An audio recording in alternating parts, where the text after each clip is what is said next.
Hi, this is Kelly with Two Broads Talking Politics. Welcome to today's Vote Her In episode featuring Ilyse Hogue, the president of NARAL Pro-Choice America. The Vote Her In series airs every other week and is a partnership between Two Broads Talking Politics and author and speaker Rebecca Sive.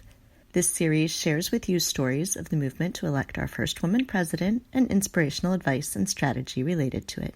Enjoy!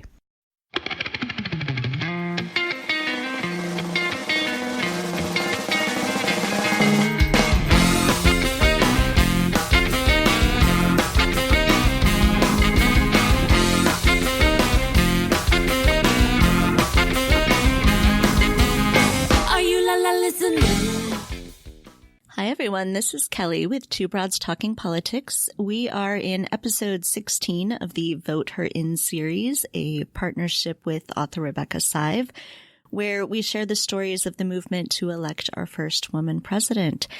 So I'm joined today, of course, by Rebecca. Hello, Rebecca. Hi there. And today we have a special guest joining us. We're thrilled to welcome Ilyse Hogue, who is the president of NARAL Pro-Choice America. Hello, Ilyse.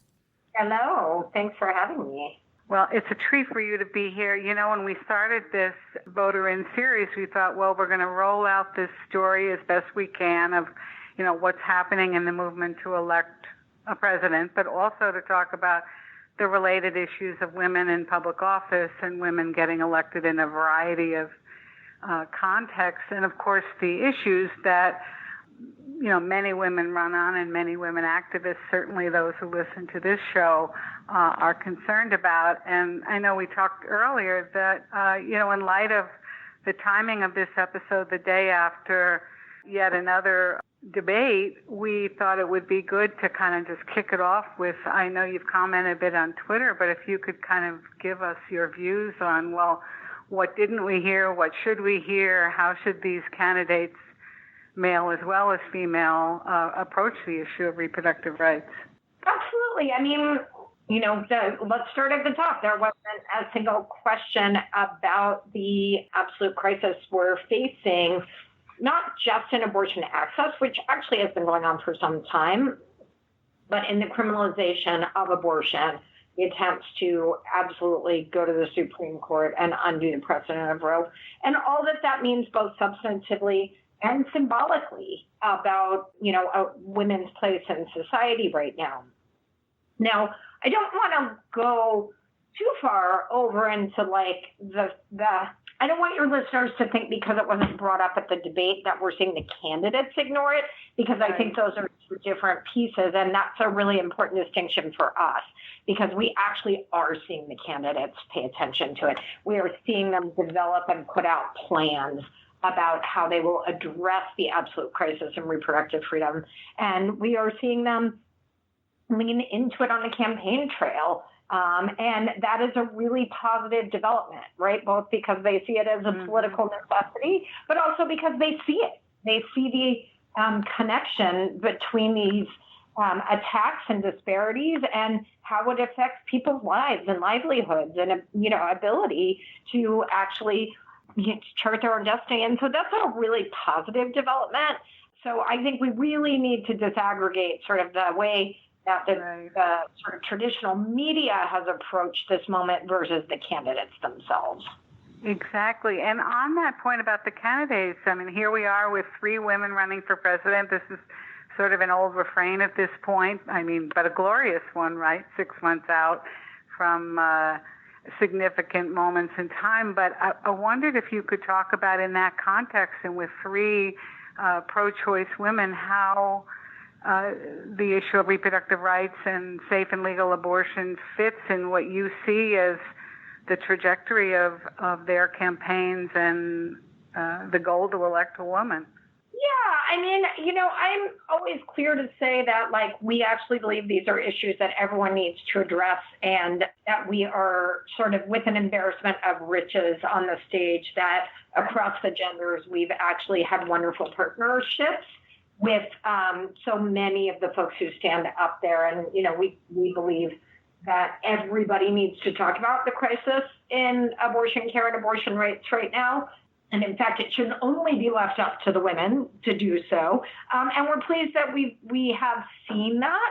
I do think the fact that we have had such a plethora of amazing women running has helped us move away from the sense that there's like women's issues over here that deserve a tiny bit of time because there's only one or no women on the stage before, right. Quite recently, right? And starting to really socialize the idea that, women's issues are everyone's issues.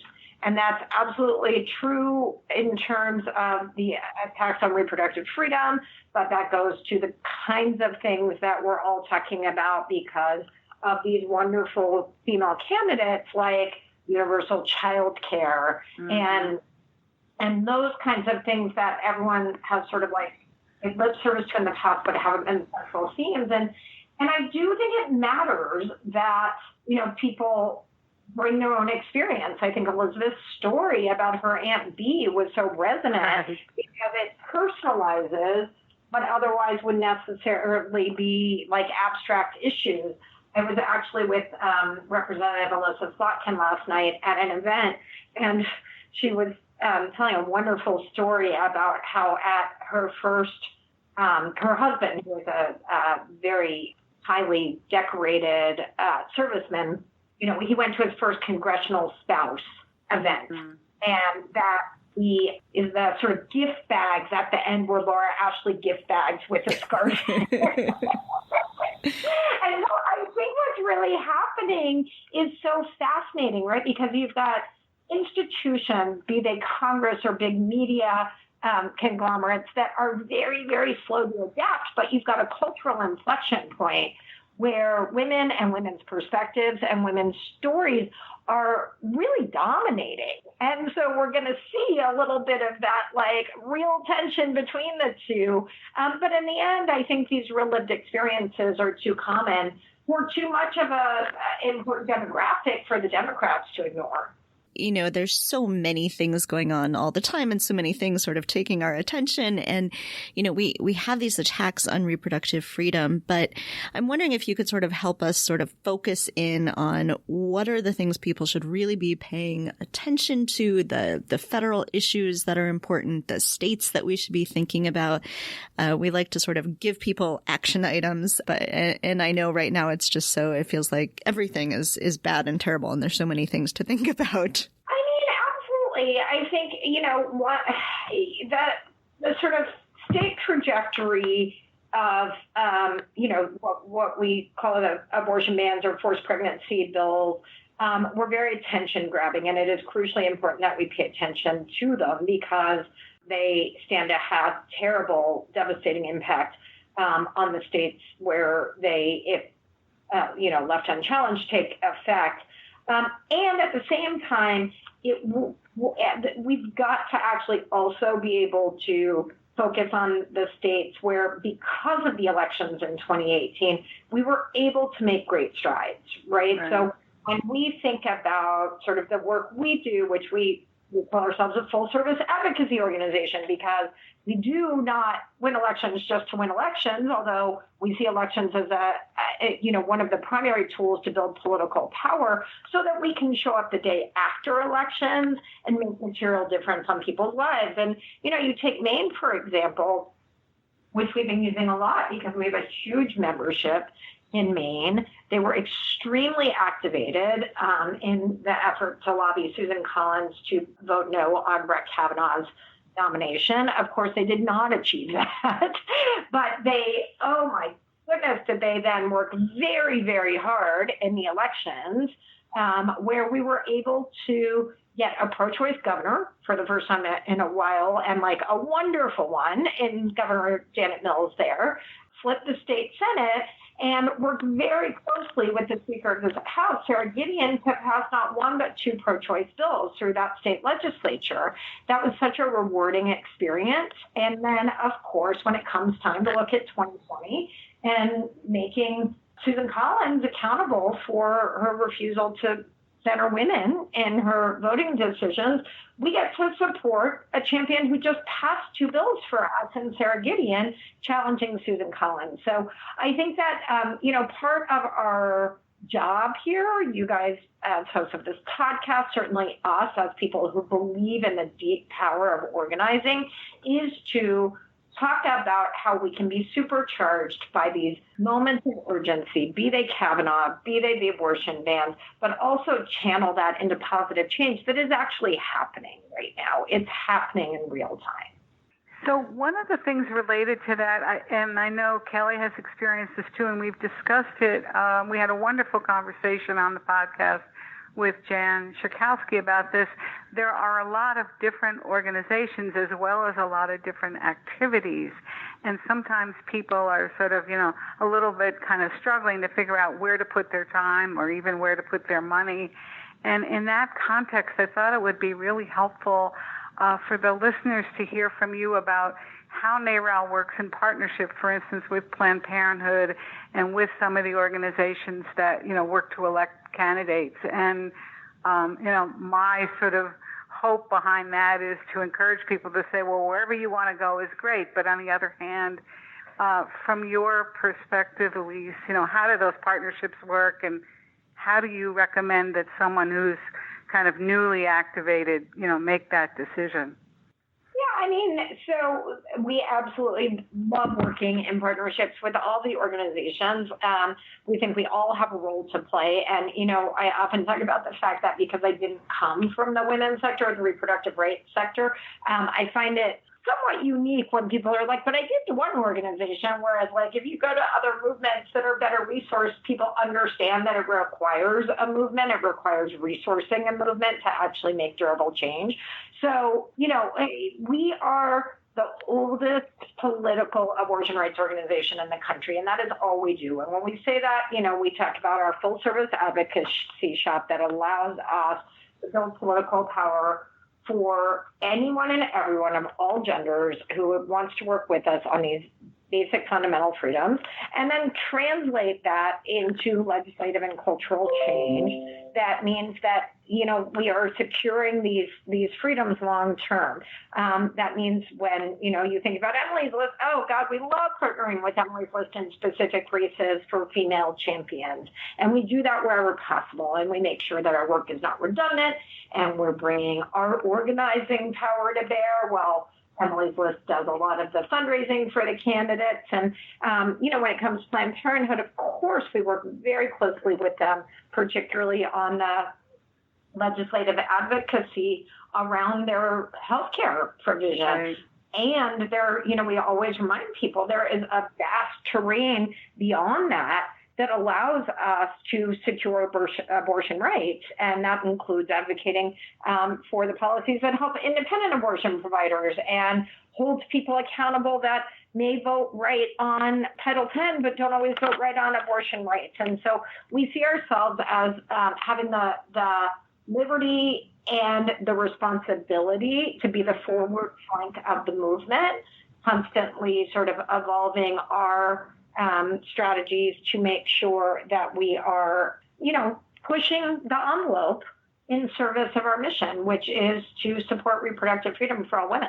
So you just mentioned that you didn't come out of this kind of work. Could you talk a little bit about your personal trajectory getting into this work and coming to NARAL? I'm an ecologist by training, and I spent the first part of my career at the sort of doing international work at the convergence of human rights and ecological integrity, and loved it. I loved that work. I traveled all over the world. I saw what we know to be true in almost every culture I worked in, which was that systems work better when women have a seat at the table, and women have a seat at the table when we are supported in our reproductive freedom. And that means, of course, being able to plan our families, but also where you have a culture that supports women who have become parents, right? So I sort of, came at this from an ecological perspective, but it's irrefutably true that women-centered cultures and women-centered policies just simply do better on any metric. after the 2000, I got very involved in anti-war activism during the Iraq War. After the 2004 election, I was devastated that Bush had re-won White House, and the guys, and they were all guys at the time at MoveOn.org, who I knew through a variety of ways, cajoled me to come back to the United States and invest in, sort of domestic organizing. And I did that, and it was fascinating. I learned so much because, of course, MoveOn was sort of on the vanguard of technology-enabled participation and democracy.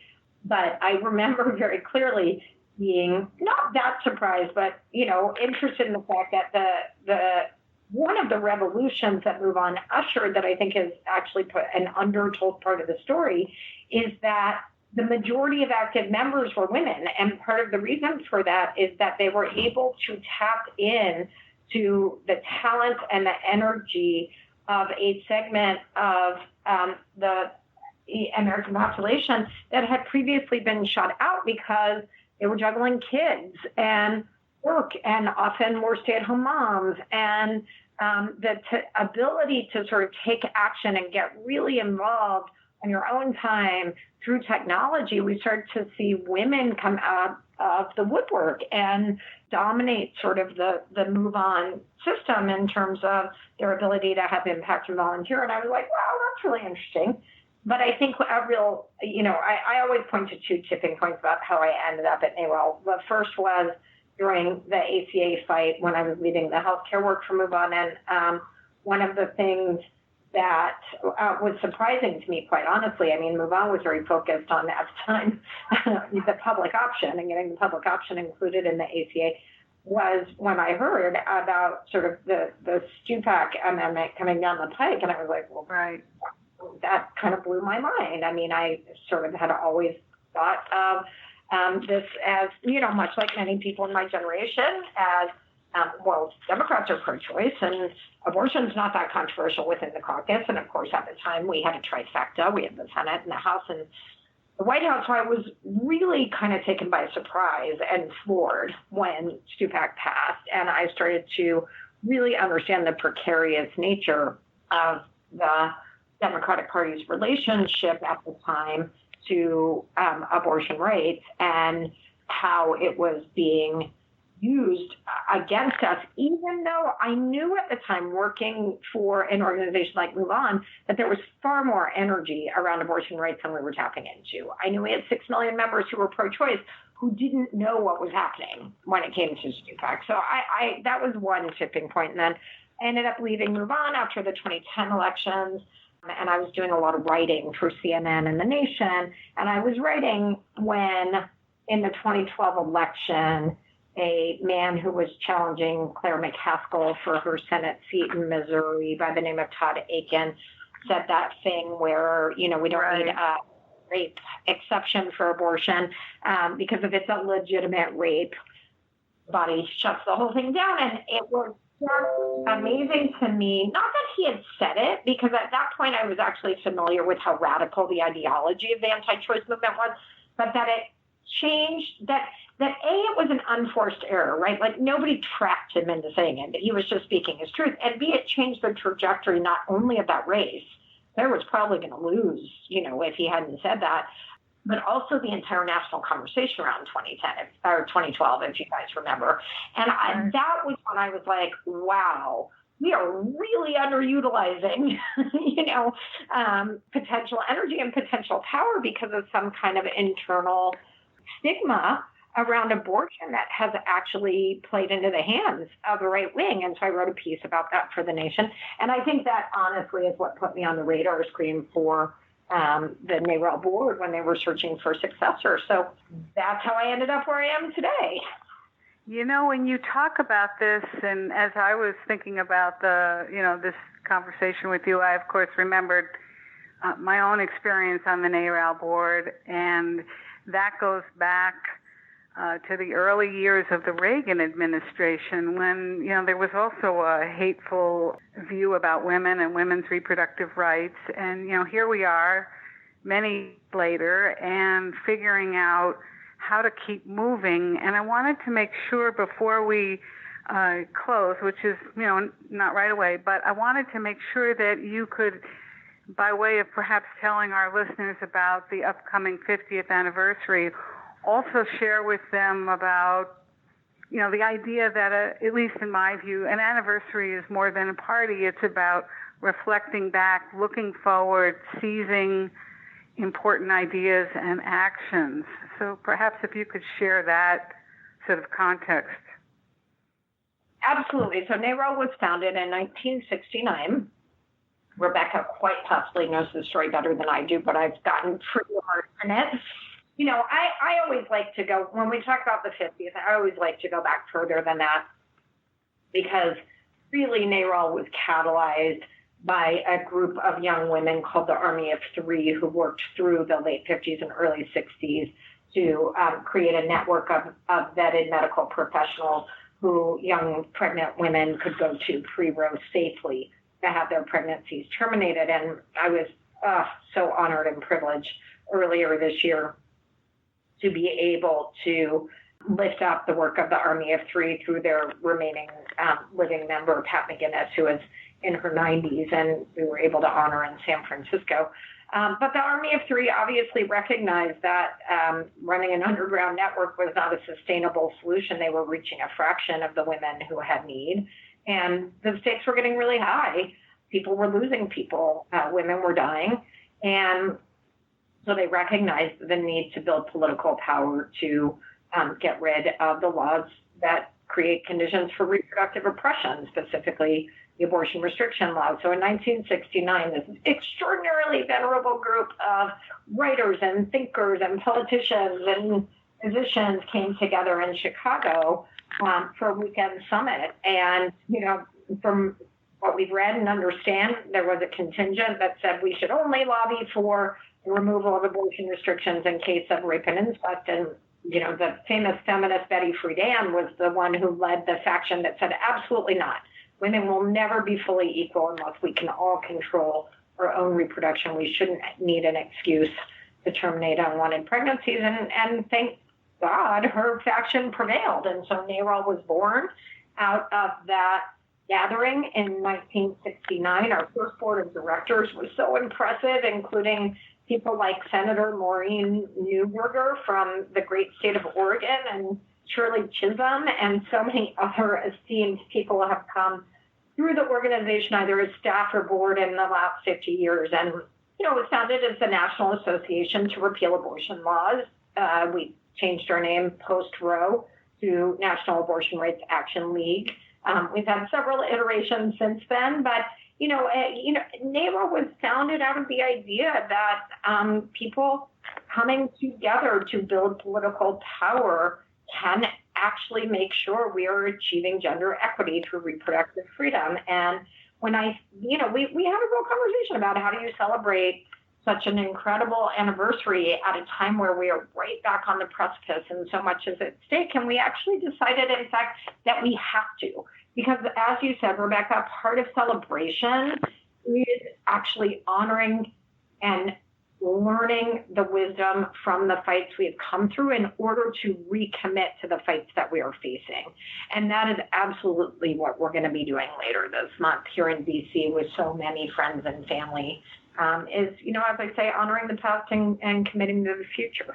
And I know Kelly, because she comes at this from yet another generation, has ideas about the future and has had conversations. And maybe, Kelly, a follow-up thought from your perspective on this issue, a question to Ilyse. Yeah, I mean, I have grown up in a generation of women who sort of take Roe for granted, I think, and are increasingly being surprised by rollbacks of our reproductive freedom, I think. And so I think that for a lot of women of my generation and the millennials as well, that it's becoming increasingly important for us to be connected with organizations like this and realizing this isn't part of our past. This is part of our present and our future.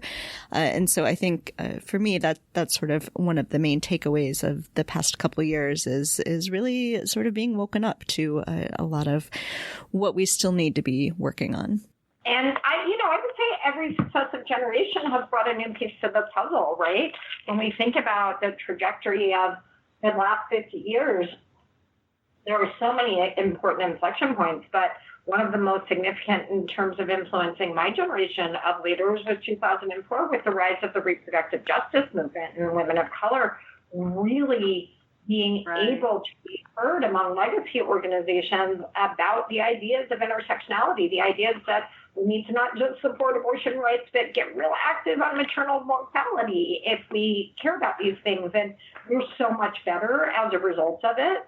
And we owe a deep debt of gratitude to our J leaders for, being willing to do that. I'm from Texas. I'm a fourth generation Texan. And, Texas in so many ways was the canary in the coal mine for all of these anti-choice efforts. And, the first state to pass an abortion ban kind of made, Wendy Davis famous.